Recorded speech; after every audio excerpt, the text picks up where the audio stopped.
Welcome to our webinar, Sharpen Your Knowledge, a guide to safe sword practice and Victorian law. We have two speakers today. Michael Nan began training in Wushu and Tai Chi in the year 2000 under Master Tang Laiwei at Tai Chi for Life and the Monash Wushu Club.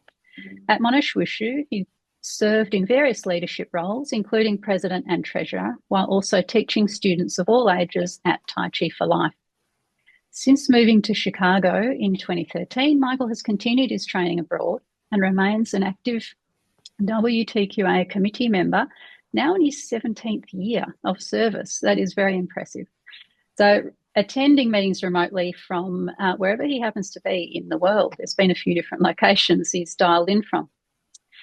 Sam has been practicing martial arts for over 50 years and teaching Tai Chi since 1987. He's skilled in all 5 major Tai Chi styles, as well as a wide range of traditional weapons. Since joining the WTQA committee in 2006, Sam has worn many hats: Vice President, Treasurer, Secretary, Festival Organiser, and currently President.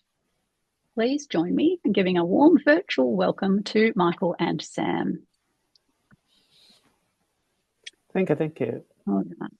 Over to you two. Excellent. Thank you all. Welcome. Good to see you all. Thank you, Suzette, for your opening remarks and warm welcome. I do have Sam here with me today as well. So Sam's got many years of experience, as you heard from lovely Suzette there as well. So, but the intent of today's session is really to talk about just some practical safety and some GIC order rules. The practical safety and handling of weapons and the storage of weapons applies in all situations for whoever might be practicing with martial arts weapons. The GIC orders are going to be specific to Victoria. It's under the Victorian state laws, but we'll go through those contents today. And as we mentioned earlier, folks, if you have any questions throughout the session, please just feel free to use the chat. We'll be monitoring the chat throughout the session, and we can either answer them as we go or answer them near the end as well. So as I mentioned before, today's focus will be on just essential techniques and things that you should be aware of when handling and using weapons.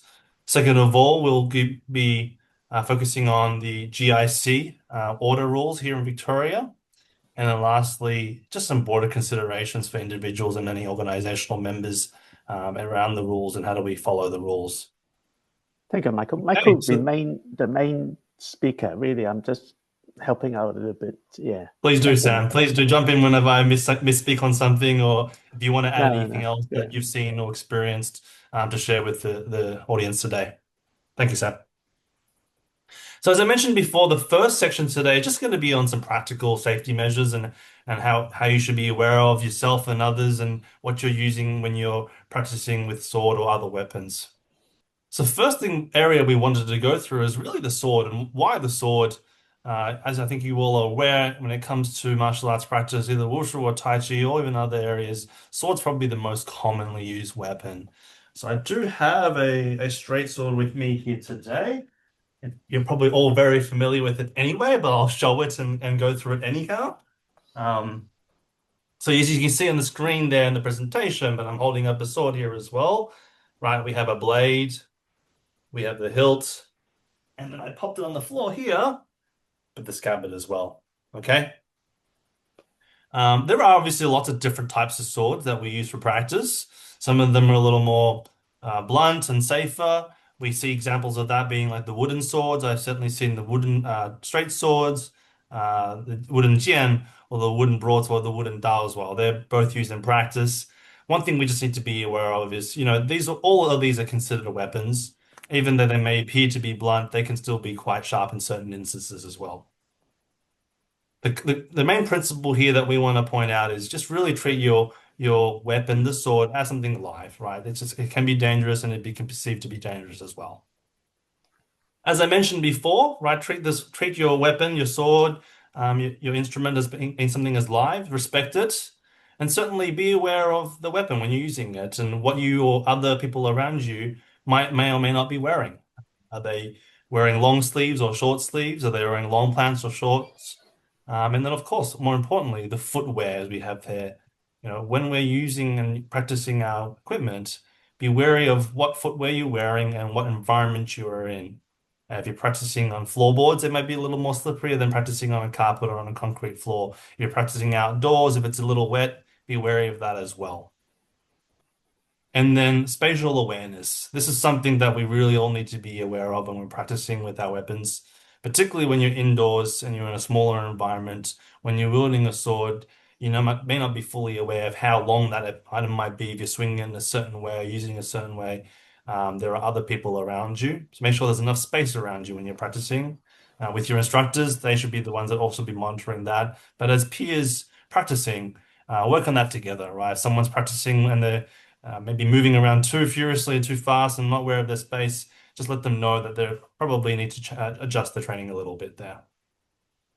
Something I've also seen before that we need to be aware of is just other things inside the room, other items in the area that may be a little more dangerous.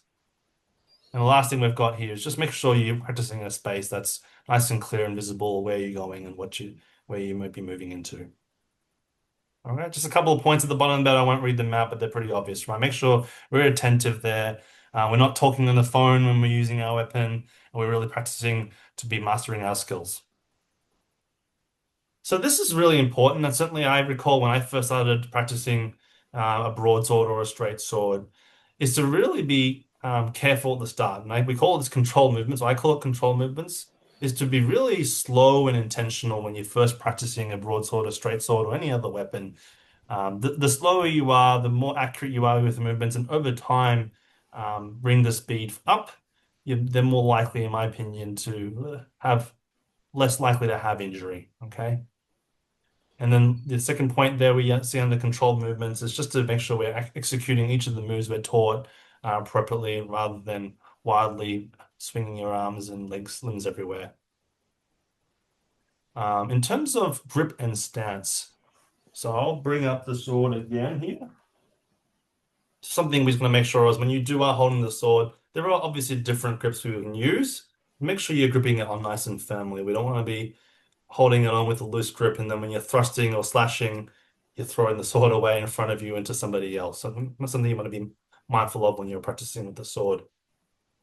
And of course, as I mentioned before, whether it's your footwear, we're talking about here your footwork as well. So make sure you're in a balanced position when you're doing certain movements. Over time, as you're practicing into more advanced movements, you can certainly be jumping and twisting, but that takes time. It takes practice. It takes a little more skill before you want to be going a bit too fast and too hard. And then if really applicable, I don't think it happens too often. I've seen certain instances where there are forms or routines where you might be doing a dual show or dual combat. If that is the case, make sure that both participants are of potentially similar level of skill. If not, then you're definitely making sure you're communicating well with each other, ensuring that any drills, any practices you're going on are coordinated in a proper fashion.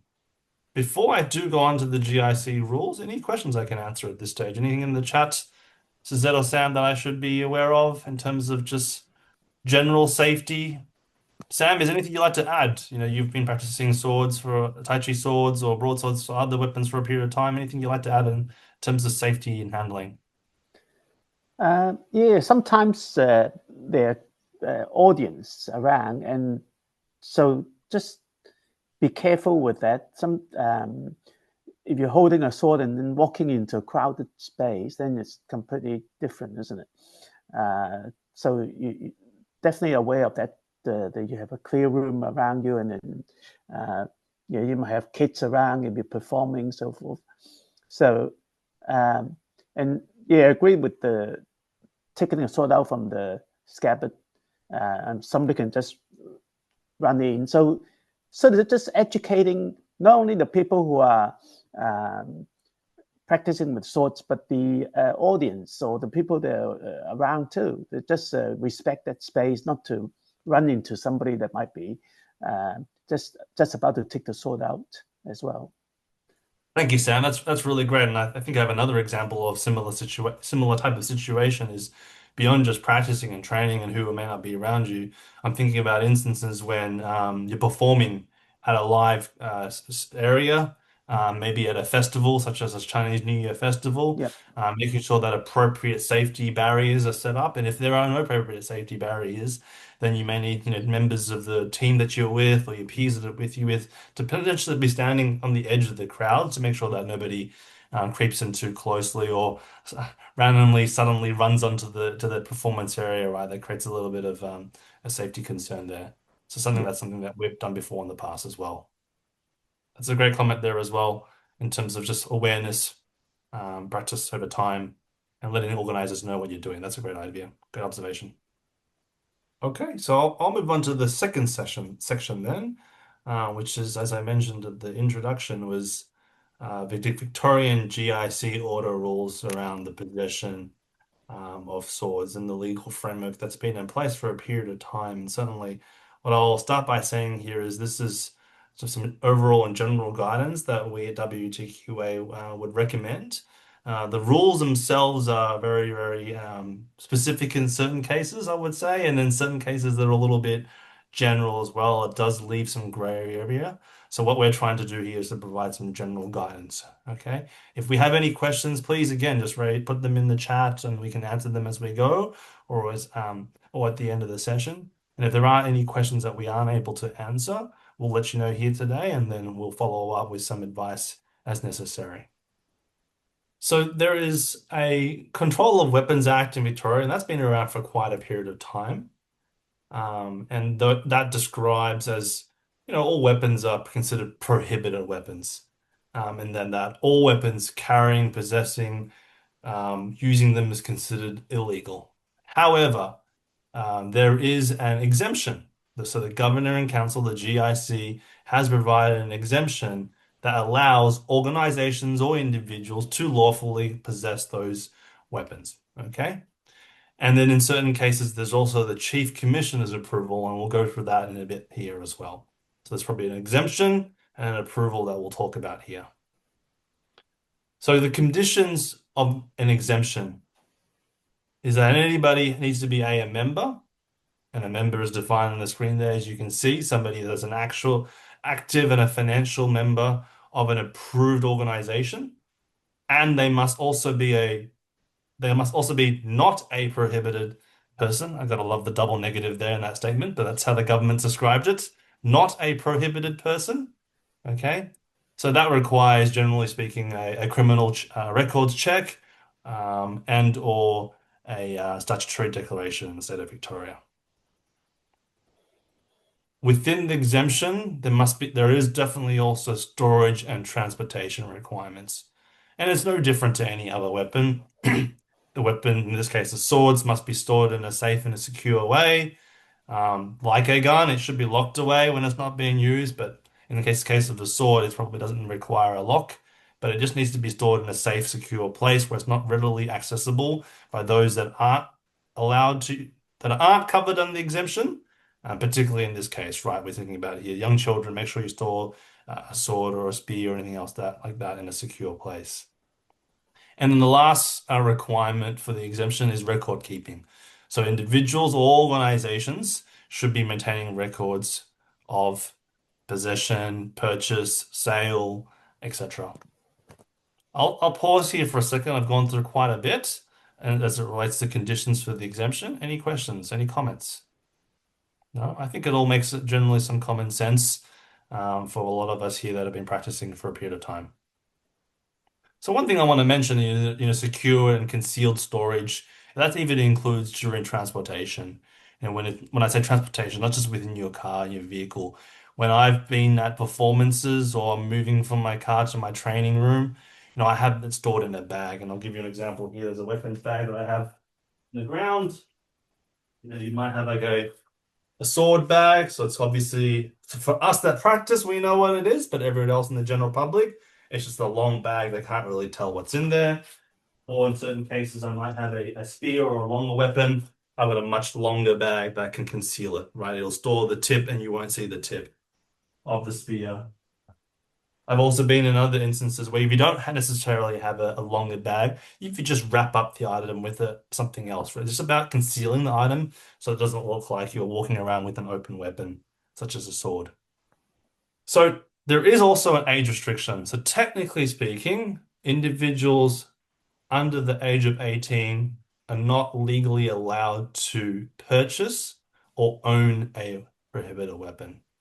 However, they are allowed to use it, but they must be supervised by an adult and they must follow all the rules that apply to sword possession. Okay, so I'll say that again. Those that are under the age of 18 cannot purchase or own, but they are allowed to possess and use. Okay, so that means that if you're an organization that um, owns weapons and you have those under 18 practicing with those weapons, that's acceptable. If you're an organization that sells weapons, you cannot sell it to someone under the age of 18. All right, so that's really just the general sort of exemption and rules around swords and specifically the swords. As I mentioned before, it is technically an illegal item. However, the GIC has provided an exemption to organizations like WTQA. We've applied for and obtained that exemption. Our members and our organization members are then covered on that, assuming they follow all the previous rules I mentioned as well. So that rule would apply also for like you're just selling it to a friend, or like you just have an old weapon or used you have and you just selling it. You still have to follow the rules and not sell Correct. to an underage person. That is correct. That is correct, Sam. Yes. Even if I had my sword here and I was to sell it to somebody in Victoria, I have to make sure that they are over the age of 18 or plus. Mm. In terms of the actual exemption and that individual, the rules don't specifically state that the person selling it must make sure that the individual is exempt. But certainly for the individual, and I'll cover this in more detail later on, it is an individual's responsibility to make sure that they are exempt. So the next section I want to talk about is that there are other things called, let's just call broadly prohibited weapons. So not swords. Swords have an exemption. Okay. There are other things that are just generally considered as being prohibited weapons, and these must require the chief commissioner's approval. For example, they are butterfly swords, nunchuckers, throwing knives, a large mace, the nine-section whip that we see being practiced. These are described specifically as being prohibited weapons. The sword exemption does not cover these items. Possession of these items require, I'm repeating myself here intentionally, the possession of these items require the Chief Commissioner's approval. And to do so, there are forms online available. I have the link here. It's not complicated. You fill in a form, you submit it online. There's a fee to be paid for. And then once you pass all the checks, you will, generally speaking, receive that approval to possess these items. Okay, so these are not considered swords and they require Chief Commissioner approval. I certainly have had or had friends possess a nine-section whip or a nunchucker, and they had obtained Chief Commissioner's approval. The link here takes you to the Victorian Police website. There's a form there you complete, and it's a lot easier today than it used to be. You can do it all online. Previously, you had to complete the form, take it to the police station, fill it in. Generally speaking, the officers of the stations were very confused with what's going on. Now that it all goes into a centralized location, it's a lot easier. Okay, but I think in most cases, our members like yourselves wouldn't necessarily need to apply for these. Most members just practice with a broadsword or a straight sword. But in certain instances, if you do possess something a little more complicated and fancy like this, that is required. I'll pause here. This is something different. People may not be aware of this. Any questions I can answer?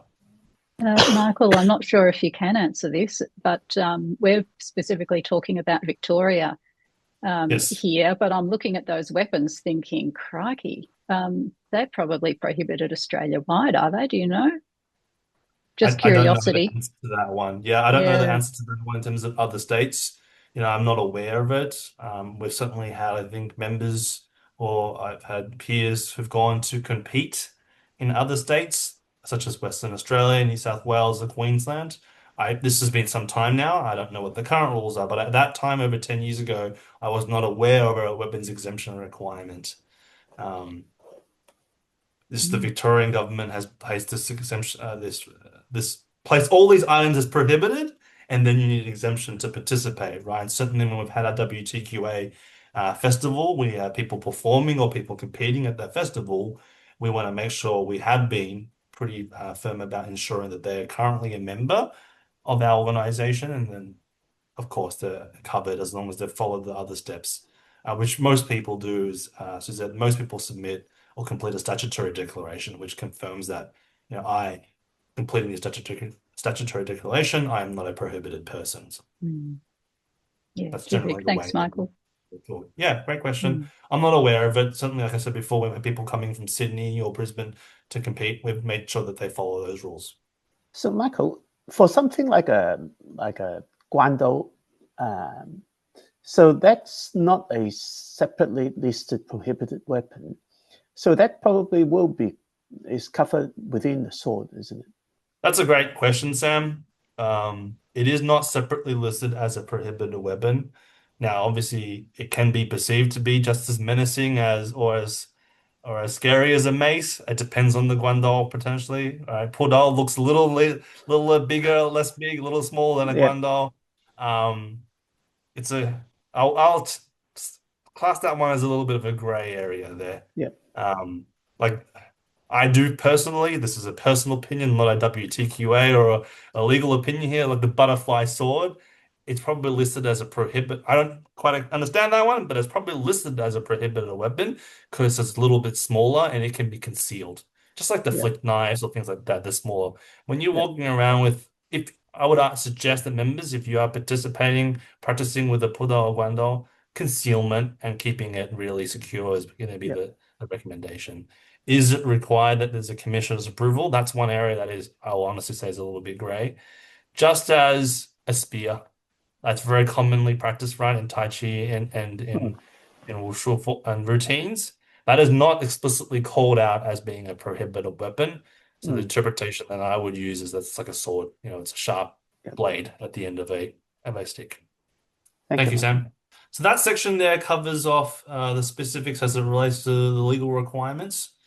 The next part here is the specifics of the individual's organizations. What are the rules that individuals like us or organizations that we're part of must follow when we're an exempt organization? So first section we're going to go through is individuals. So certainly as an individual, you heard me say it earlier, it is an individual responsibility. Each of us must follow the rules when we're in possession of a weapon. Okay?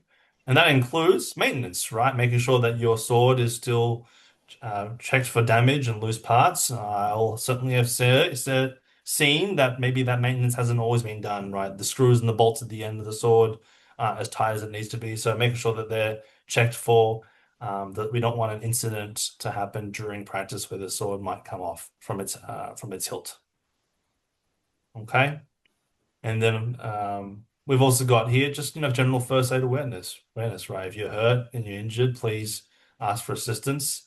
But I think we also aware that, right, when we have an instructors are also required to have some basic first aid just for those accidental incidents as necessary.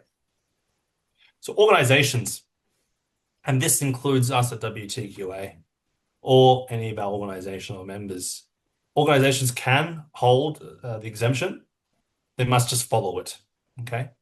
So when we ask our members that are joining or renewing, in this case joining, if they want a sword exemption,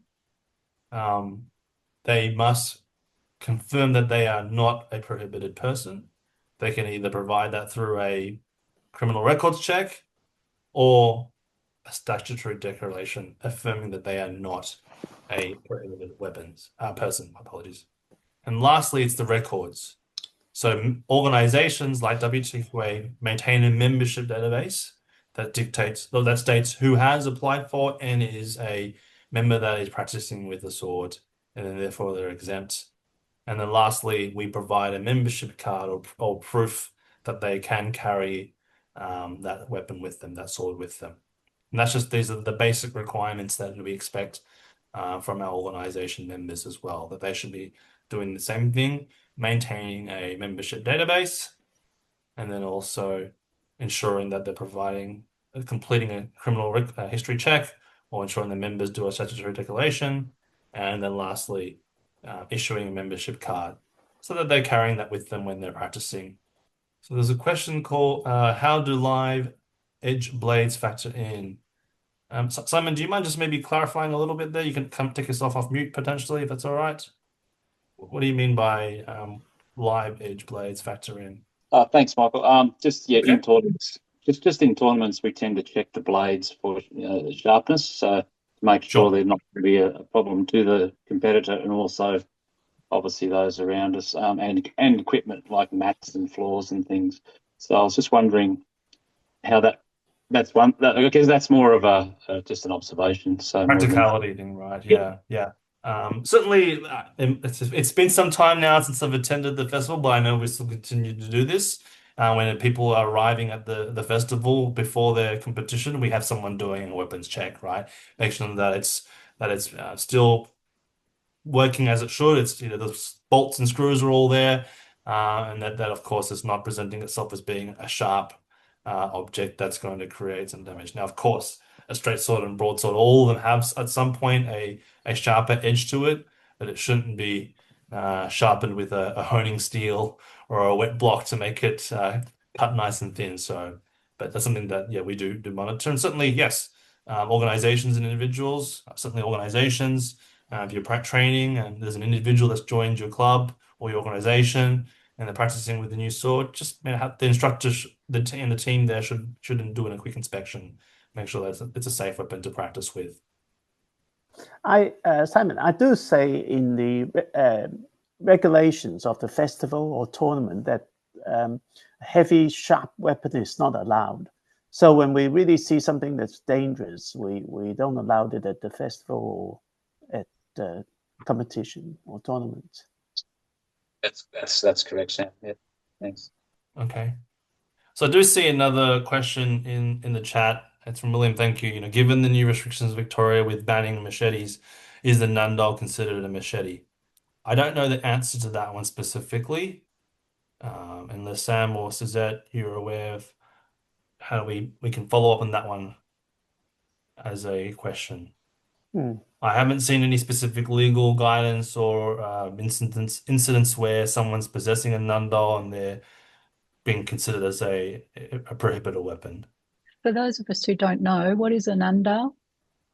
Nundal is, and William, correct me if I'm wrong as well, it's a longer butterfly sword in visual sense. It's probably a butterfly sword, I'm going to say, is about 30 centimeters, and nundal might be up to 60 or 70 centimeters. So I don't think so, William, is what I would say. I think, right, is why machetes are generally a little bit shorter like a butterfly sword, but they can be a bit longer too. Yeah, it's a gray area, this one. Yeah, it's a gray. But my feeling is that it's not. Correct. We're not, the legislation sometimes is not very clear. Definitely an nundal would fall into a definition for a sword. But then, and you wouldn't use that for the practical use of a machete, isn't it? In farming or agriculture or whatever, it doesn't work. Normal practice nundal can't do things like what you use a machete to do in a farm or something, whatever. Yeah. Correct. But yeah, so lots of gray areas, unfortunately, with the legislation. So yeah. So something else that organizations should be aware of is just making sure that there are strong standards in place for training and ensuring that instructors are qualified and ready to enforce the safety. And as we sort of all discussed already thus far, inspection, right? Make sure that the inspections are done regularly to make sure that the weapons are good, so that if a police was to do an inspection, we're also happy with it. Okay, so documents are up to date, membership fees are paid, etc. Yeah, for individuals, certainly the storage. We have to store weapons safely at home, as well. Yeah, so I think we saw in a previous slide, when you're traveling with it in your car, just put it in the back of the car, right? Put it in the boot, put it in the back rather than having it maybe on the passenger seat beside you or in the back seat on its own, open out. I think it just looks a bit too, um, it presents a certain different perspective, right? That's different meaning to maybe somebody else who pulls up beside you and they look in their car and there's a sword just sitting on the seat beside you. Yeah, I've got a friend who's the house got broken in, and she's got lots of weapons at home, and she had to do a lot of explaining why the burglars can get their hands on on the weapons and so forth. So it can happen. Police usually don't go to your place to inspect your place, but things can happen. So So that actually leads us to the last section here. Any other questions that we can answer here? I might just jump in first with regard to Tai Chi swords. The one you held up at the start of the webinar was a metal sword, pretty traditional looking sword, but we also have a bit of a variety available that people train with. There are wooden swords. There are also retractable swords. Yep. My understanding was that retractable swords were not considered swords, and that wooden swords, yes, you did need a permit. Do you have any comment on that? Is that correct? That's a really interesting question because I think we've certainly heard incidents before where someone might be in a park practicing with a retractable sword, and someone else in the community called in worried, right? And a police officer may have turned up and asked what's going on and asked for maybe a sword exemption. It is another area that's a little bit grey in terms of what is a sword and what is not a sword. The definitions are a little bit generic. It's talking about a single or a double-sided sharp object. Okay. Now, clearly, a retractable sword is not known to is not sharp. Most of our swords that we practice with aren't that sharp either. But it's how someone else, I think, in the public interprets what it is that we're holding. A wooden sword clearly doesn't look sharp, but sometimes people get concerned about that too as well. It's one of those other grey areas, is that? Yeah. Yeah, so public perception really is what you're saying, actually is something that is quite valid, and we need to keep front of mind if we're practicing in a public space. That's exactly it. That's exactly it. Yeah. My recommendation is that if we have members that are practicing with wooden swords or retractable swords, if they're already a member of your organization or a member of WTQA and they're seeking for a sword exemption, they can do that. I think our membership fees are marginally different for when it comes to that sword exemption. I think most other organizations, clubs don't necessarily charge a difference for those anyway. So yeah, sometimes the police are just concerned about the public complaining or worrying about people practicing with sword-like things. So so that's where the retractable sword comes in. That people can't see that it's actually a retractable sword from a distance. Yeah. all right, so I just have one more slide here, folks, and that is just as we said at the start, safety first. When you're practicing with your sword, treat it as a live weapon. Be wary of the space around you. Check your equipment. Make sure it's safe to use. If you're practicing in Victoria, know the rules, and we've covered that today as well. But certainly there is more information, and I've included the link previously in this. But if you need to double check or you want specifics, just follow up with one of the committee members, and we can share that link with you, and we can provide the actual documentation from the Control Weapons Act and also the GIC order. It's a shared responsibility when it comes to practicing, right? You as an individual, possession or ownership of a sword, make sure you're being safe. And then if other people around you are practicing in an unsafe way, just let them know, right? Be kind about it, be gentle about it. Just let them know, hey, just make sure that the others are being safe so that no one else around them is hurt. And look, the laws are changing, and we've all heard some recent news around certain things as it relates to the use of other weapons in public places. Just be aware of what those things are coming up in the media and staying connected with the martial arts community around what they're hearing and seeing and what they're experiencing. Generally speaking, the legal framework hasn't changed too much. the definition of a sword, the GIC order, that hasn't changed awfully a lot. But as we sort of mentioned here, the public perception sometimes isn't always as friendly. So let's stay connected as a group there. So that's all then from me today. Thank Yeah. you, everyone. I hope it was Yeah. a informative session, something that we don't always talk about at WTQA with our members. And I'm sure even within yourselves or your organizations, we don't always talk about weapon safety, but we wanted to cover that today, provide some general reminders, talk about the laws that are in place in the state of Victoria, and then the rules that we have to follow as it relates to weapons exemption. Thank you very Any other- much, Michael and Sam. Thank you, Michael. Thank you, Josette. Yeah. Any further questions? I actually have one, and just a heads up, Karen Hughes, I might just draw you into this. But first, members, do you have any questions? Or maybe you can share your own experience and or viewpoints about different about swords and safety and so forth. So while people think about whether they do have any further questions, I might just ask mine. So we've commented that organisations are required to supply their approved students with a sword permit card. The question is, what needs to go on that card? And does it have to be a card? I think probably it doesn't, but it does need to be a piece of paper with certain information written on it. Karen, is that something that you could talk to as our memberships officer and the person who sends out the permits once our members have signed up? Yes. What needs to happen is, yes, as you said, some form of proof that you are able to practice with a sword or a prohibited weapon.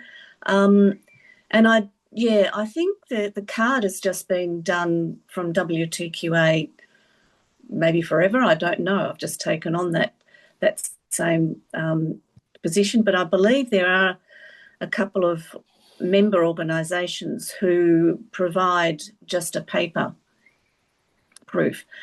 But it does need to state on it, of course, the individual's name, if they've got a member number, the date that they have received that exemption, and up to whatever the current date is, and also if they do have that exemption via their school, then the name of the school should be on there and showing that they do have an exemption. So, and of course the organisation needs to keep those records as well. Also, if a student leaves, they need to have that record that they have left, so that it's up to the individual then to make sure that they do have exemption if they still hold a sword. That's great. Thank you, Karen. Yeah, and how long should they last for? Is it 1 year?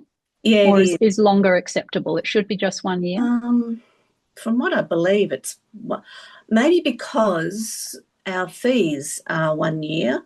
That's what we do. We provide new cards when a member has paid their fee, and then we provide their exemption card.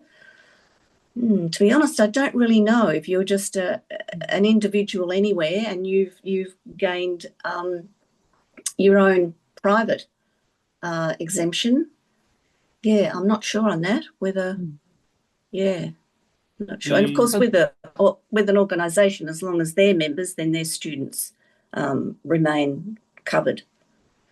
Yeah, the rules don't specifically define what is an active or non-active member. It suggests that I think most organizations, there's a financial component involved, but if there is an organization that doesn't necessarily have a financial membership fee and that you can sign up as a member, that's outside of WTQA specific remittance here. But if another organization does that, I think the rules would say that they're a member, as long as, again, that organization provided confirmation that this person's a member. Here's their membership card, that's their name, when they started being a member. If that organization has an end date of membership, is it an annual basis or a 12-month, 24-month basis? And then, as we said, as Karen mentioned, I've said before, the organization maintains records of it as well. All the documents need to tie up. That way, in the event Victoria Police, that they want to ask, hey, Suzette Hoskin, you're a member of what? You're possessing a sword. Can you show me a membership form, copy, right? And then they then go to the organization. Can you confirm that Suzette's a Yep. member? I think that's sufficient. Yes. And to answer your question, William, in the chat, is a soft copy PDF sufficient? I would suggest that it would be sufficient. I don't think it needs to be Yeah. physical. If you have it on your phone, a lot of these days, digital examples are sufficient. As again, it ties into the membership records of the organization. I think that should be fine. Yep. Yep. That's true. Yeah. That's a good question. Yeah. Yep. Yeah, because the cards, the cards are pretty cheap to print, actually. You can pay, I don't know, $35 for 250 of them. But it is a bit of fluffing around to format them and get them looking pretty. So yes, if you wanted to just have a simple PDF that students can print out or have it on your phone, great. My understanding in the state of Victoria, from a legal perspective, these days, digital is fine. I think we see a lot of contracts even done by, DocuSign or e-sign as opposed to actual paper being exchanged from one office to another. So if that's the case, a digital record of a weapons exemption would be fine. There might be some security you can put on to PDF that you can't change it and so forth. Yeah, that's up to the organization to do it, I guess. Yeah. Of course. Yeah, that's true. Yeah, we always change the cards into a PDF so that they can't be altered easily. But but look, as you mentioned, Michael, if the police do become involved, that the first thing is to make sure that the individual has the exemption. And if they belong to an organisation, then they go to that organisation to make sure that that's true. Yes, that's right. That's actually happened. A couple of our members have said that's what happened with a couple of their students. So, yeah, you just never know. I mean, in some respects, the statutory declaration is the same thing, right? If an individual completes the statutory declaration, that's on the individual, right? Us as an organisation or a structure, we can't say anything else, right? That's a stat dec. You take it at face value. If someone fraudulently prepares a weapons exemption using your organization's logo and other things, as long as your record's up to date, you can then tell the police officer that, nope, that person's not a member. You're safe, right? As an organization. That's on the individual still. Yep, exactly. Yeah. But that's what's important for us as an organization to maintain records, right? If we don't have the records, well, it's like, well, you're not actually following the GIC rules anymore. Yep. Simon just commented that police as first contact in the public would be happy with a digital copy from my experience. So, thank you, Simon. Yeah, whether WQA or just the original copy for exemption. I think I related at the committee meeting, and I had that first-hand experience training outdoors when the police rolled up with their sirens going and everything, and somebody had called saying there was a mad guy with a sword, a mad group of people with swords, sword fighting, and they're on drugs and all that. And at the end, we had a good laugh. They were great, the police, and I just showed them. Which I use at competitions and stuff, just the digital copy of the exemption from the Victoria Police. So it's a Victoria Police document, and once they see that, they're happy with that. They see, that's all they need. As in the public, if they come up to you. So that's been my experience firsthand. Mm-hmm. Good. Thank you. Good. Any last questions? Okay. Well, perhaps we will draw it to a close. Thank you very much, Michael and Sam, for all of that preparation and research that you've done to present that information for our members and wider. Terrific. Thank you. Thanks. Thank you, Michael. Thank you, Suzette. Right. Thank you, everybody.